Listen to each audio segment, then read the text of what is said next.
Mariing iginiit ni Acting Philippine National Police Chief, Police Lieutenant General C. Melencio Nartates Jr.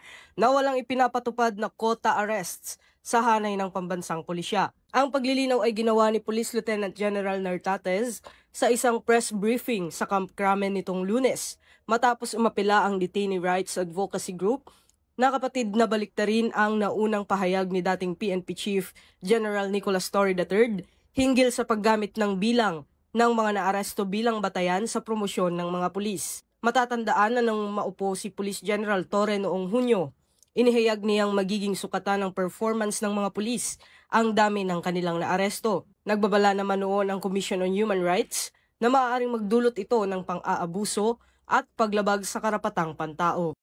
Okay. There's no such thing as quota arrest. Sinabi ko na nga kanina,